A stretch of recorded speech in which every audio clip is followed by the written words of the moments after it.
नमस्कार, news India आप देख रहे हैं। मैं आपके साथ सागर मिश्रा। कृपया शांति बनाए रखें। जिस तरह से न्यूज इंडिया की ये मुहिम कि पूरे देश भर में हिंसा भड़की है, जमकर हंगामा, इसके पीछे आखिर कौन?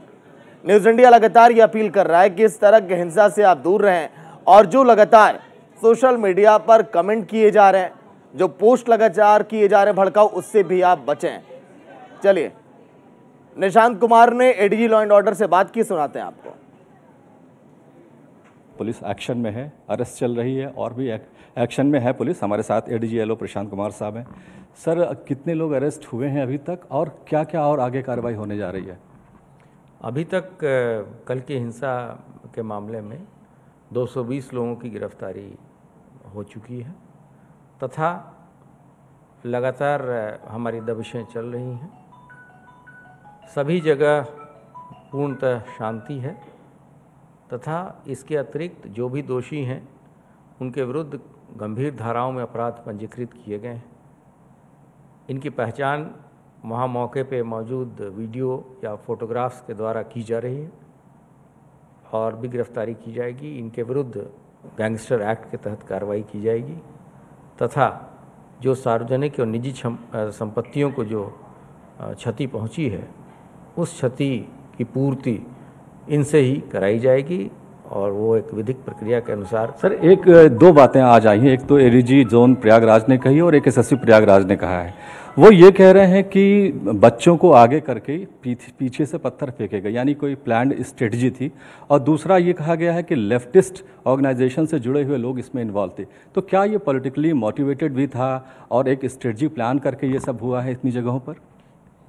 इस संबंध में जब ऐसे एविडेंसेस ब्लैक एंड वाइट में मिल जाएंगे तो हम आपके साथ अवगत कराएंगे। फिलहाल वहाँ जो एक मुख्य साजिशकर्ता था जो कि नामजद अभियुक्त था, उसकी गिरफ्तारी की पुष्टि स्थानीय प्रशासन ने की है और लगातार वहाँ लोग भ्रमणशील हैं। स्थिति पूरी तरीके से नियंत्रण में और शांतिपूर्ण है पूरे उत्तर प्रदेश में। Thank you sir. तो जैसा पुलिस कह रही है कि स्थिति फिलहाल कंट्रोल में है। एक मास्टरमाइंड पकड़ा गया है प्रयागराज से और बाकी जो चीज़ें हैं कि बच्चों को किस तरह से आगे किया गया और क्या प्लानिंग की गई, इन सारी चीज़ों पर भी पुलिस का ध्यान है। एविडेंस मिलते ही इस बिंदु पर भी एक्शन लिया जाएगा। Vivek Tiwari, news India, Lucknow. तो जिस तरह से पूरे देश भर में हिंसा हुई, लगातार कड़े कदम उठाए जा रहे हैं, लेकिन न्यूज इंडिया आज के दिन ये मुहिम चला रहा है कि आप सभी शांति बनाए रखें। ये मुहिम तभी रंग लाएगी जब आप सभी इसमें भागीदार बनेंगे, क्योंकि आज चैनल पर जितने भी प्रवक्ता जुड़ेंगे, जितने भी मुस्लिम संगठन या फिर हिंदू संगठन के लोग जुड़ेंगे या फिर जो भी स्कॉलर जुड़ेंगे, उनसे हमारी यही अपील है कि वो भी यही कहें कि कैसे अपने धर्म के लोगों को ये कहा जाए कि वो शांति बना कर रखें। शुभेंदु शेखर अवस्थी, प्रवक्ता बीजेपी की, जुड़ेंगे लाइव में। चंद्रमोहन शर्मा, नेता कांग्रेस के। बहुत बहुत स्वागत है शुभेंदु जी और चंद्रमोहन जी। शुभेंदु जी, हमारी मुहिम आज के दिन और हम लगातार अपील कर रहे हैं लोगों से कि कैसे शांति व्यवस्था कायम रहे देश के अंदर, क्योंकि 16 राज्यों में हिंसा प्रदर्शन, जुमे की नमाज के बाद जिस तरह से हिंसा हुई आप सभी ने देखा और आज भी कई जगहों पर दूसरे दिन भी जमकर हंगामा जारी है। शुभेंदु जी, देखिए, हमको तो एक बचपन में एक बात समझाई गई थी, मजहब नहीं सिखाता आपस में बैर रखना, हिंदी है हम, वतन है हिंदुस्तान हमारा।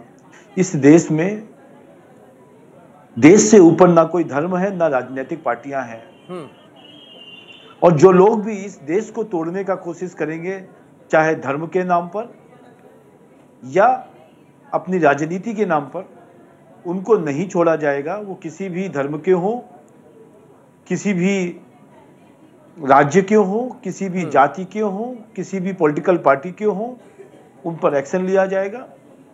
और दूसरा भी एक बात कहना चाहता हूं, इसको राजनीतिक रूप से ना लिया जाए कि इस देश को यदि हम 21वीं शताब्दी की ओर लेके जा रहे हैं तो आने वाली जनरेशन को हम क्या देके जाएंगे।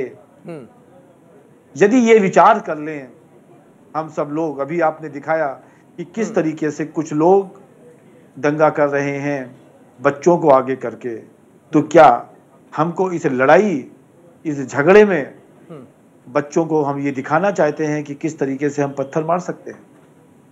जो लोग भी इसमें जुड़े हुए हैं, मैं बार बार दोबारा रिपीट करता हूं, इस बीच की खाई को भरने के लिए हमको, आपको, चंद्रमोहन जी को, सबको प्रयास करना चाहिए। बिल्कुल, बहुत प्रयास कांग्रेस ने किया है अपने कालों में। एक समय ऐसा भी आया था जब पंजाब के अंदर एक विशेष संप्रदाय के लोगों ने अलग देश की मांग करी थी, खालिस्तान की मांग करी थी। उस समय पर कांग्रेस का प्रयास बहुत अच्छा रहा था और हम कई बार कई चैनलों पर इस बात को कह चुके हैं। उस समय पर पूरे देश में बिल्कुल पंजाब और पंजाब के आसपास के राज्यों में एक बहुत बड़ा आतंकवाद का स्थान था और किस तरीके से उन्होंने ऑपरेशन ब्लू स्टार कह के उसको खत्म किया। मैं कहता हूं जिस तरीके से भाईचारा दोबारा बनाया गया था, दोबारा बनाना चाहिए। और जो लोग उपद्रवी हैं, आतंकवादी हैं, ना उनका कोई धर्म है, ना उनका कोई पॉलिटिकल पार्टी है, आपके इस चैनल के माध्यम से मैं सबसे अनुरोध करता हूं कि हम अमन की बात करें और जो लोग गलत कर रहे हैं उनके ऊपर जरूर एक्शन लेना चाहिए। ये मेरा विचार। ठीक है चंद्रमोहन शर्मा जी, ये वक्त है अमन का पैगाम भेजने का लोगों तक, ताकि लोग शांति व्यवस्था कायम रखें। ये वो वक्त नहीं है कि हम ये कहें कि हाँ बीजेपी ने देश को टुकड़ों टुकड़ों में बांटा, बीजेपी वो पार्टी है।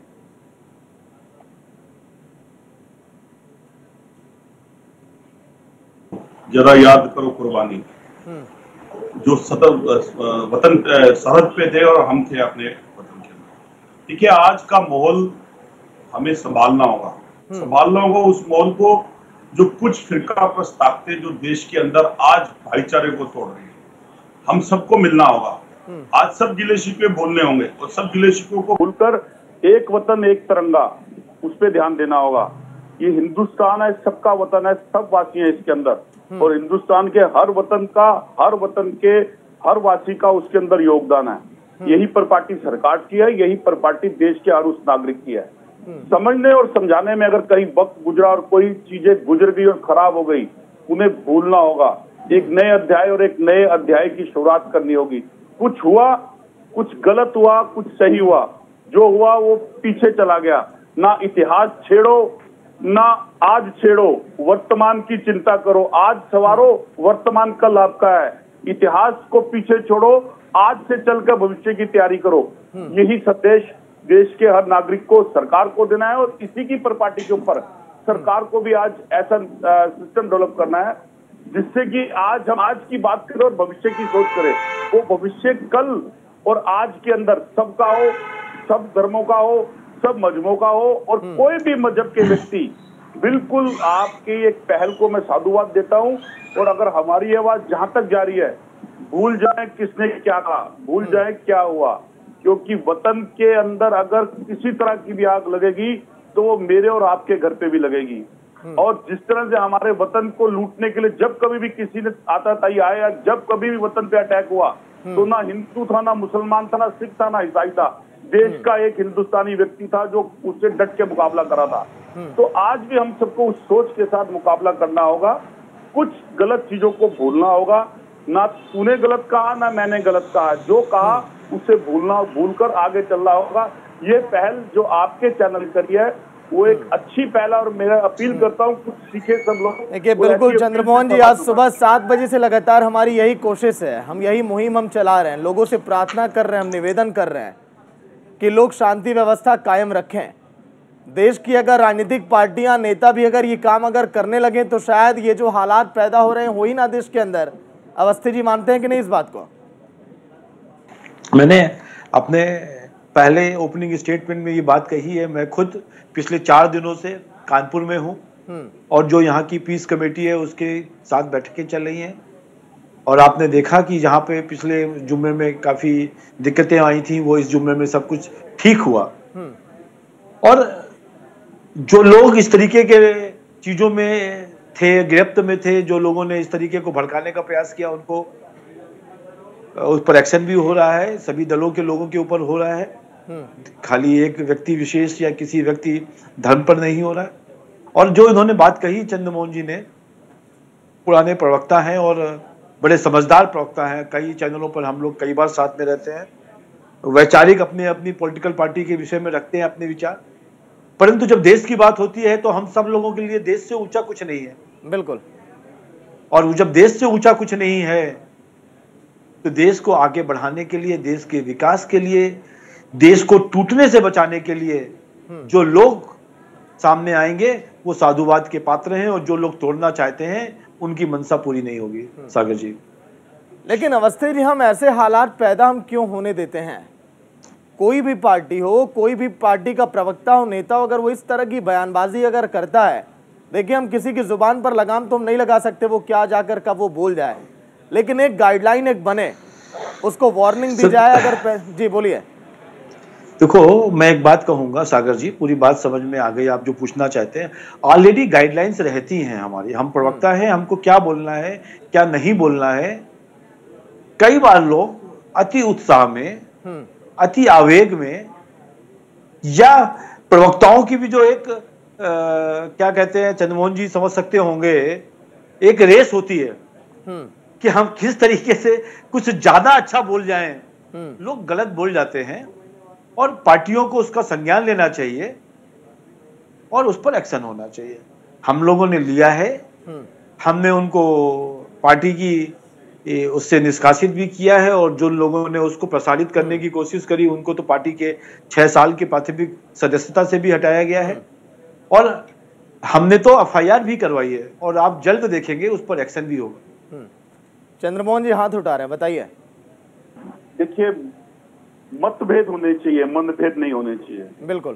सत्ता आनी और जानी है, सत्ता का रहना बिल्कुल भी टिकाऊ नहीं है। और अगर कोई चीज असंभव ही आती है, मृत्यु और एक परिवर्तन जरूर आएगा, और परिवर्तन जब भी आएगा एक नियम युग का आएगा। अगर आज आपके चैनल के थ्रू एक पहल हुई है तो वो एक परिवर्तन की पहल हुई है। एक परिवर्तन ने अपने युग के अंदर आज आप जैसे एक अच्छे पत्रकार को, आप जैसे चैनल को बड़ी पार्टियों को सामने बिठा के एक परिवर्तन की पहल के लिए खड़ा करा कि हमारे मतभेद जरूर है लेकिन मनभेद नहीं है। मन में हिंदुस्तान है, मन में हर कौम है, हर कौम का वासी है। तो उस वतन के हर कौम हर वासी की अपील उसी तरह से वतन को बनाने और उसको संवारने की होनी चाहिए, ना कि वो लोग जो कुछ लोग अपने आप को कट्टरवादी कह के कट्टरपंथी में रुककर और मजहब का सहारा लेके। सोने की चिड़िया कहे जाने वाले देश में अगर इस तरह से नफरत अगर फैलेगी तो फिर भला सुकून कहाँ मिलेगा? सोचिए उस देश में जहां पर सड़कों पर कल के दिन जब आपने तस्वीरें देखी होंगी, लोग घरों से निकले थे उम्मीद के साथ नमाज पढ़ने के लिए, लेकिन वहां पर लोगों की चप्पलें बिखरी हुई पड़ी थी। उनको उम्मीद नहीं थी कि इस तरह से दंगे होंगे, इस तरह से यहाँ पर हिंसा होगी। उसी पर हम लगातार चर्चा कर रहे हैं कि कैसे आखिर देश में शांति प्रिय माहौल बना रहे। हमारे साथ चंद्रमोहन शर्मा और अवस्थी जी जुड़े हुए हैं, बीजेपी और कांग्रेस से। अवस्थी जी, देखिए हम जिस बात की तरफ हम ले जाना चाहते हैं, जिस तरफ हमारा इशारा है, हमारा मकसद यही कि इस हिंसा जो लगातार हम देख रहे हैं देश के अंदर, मानो ऐसा लगता है कि नफरत के आखिरी चरण में हम आकर खड़े हो गए, अब कुछ भी दिखाई नहीं देता, और मोहब्बत का पैगाम अब देखिए बहुत ज़्यादा अब ज़रूरी हो गया और लोगों में भी ये भावना जागृत हो। अवस्थी जी, देखिए मैं बार बार इस बात को आपके चैनल के माध्यम से, हमारा एक बड़ा रोल है, जो हम पत्रकार हैं, हम प्रवक्ता हैं, हम सोशल मीडिया और मीडिया के बीच में रहते हैं, हम नेता हैं। हम अपने बोल से, हम अपने बर्ताव से, हम अपने विचार से, हम अपने लेख से, हम अपने आदतों से कम से कम ये जरूर करें कि आने वाला जो जनरेशन है, हमारे आने वाले बच्चे हैं, हमारे आने वाले संतानें हैं, हमारे आने वाली संतति हैं, ये जरूर पूछें कि इस देश को बनाते समय हमारा क्या योगदान था। और कोई पूछे ना पूछे, जब हम अपने जीवन के अंतिम काल पर मृत्युशैया पर होंगे, जब हम अपने आप से पूछेंगे कि हम देश बनाने वालों में से थे कि देश को बिगाड़ने वालों में से थे, और जब हम अपने आप को देश बनाने वालों की श्रेणी में रखेंगे तो हमारी आत्मा बड़ी शुद्ध और संतति के साथ इस शरीर को छोड़ेगी।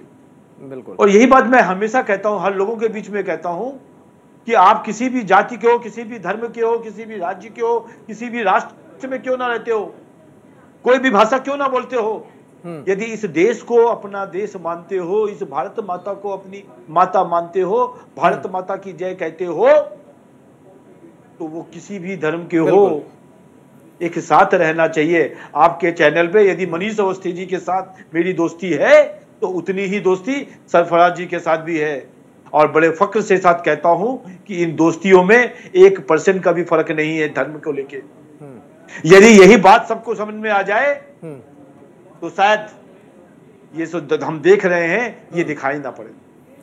ठीक है चंद्रमोहन जी, ऐसा नहीं लगता कि हमारे देश के लोग अब हिंदुस्तान की ताकत को भूल चुके हैं? हिंदुस्तान की पहचान क्या है वो अब भूल चुके हैं?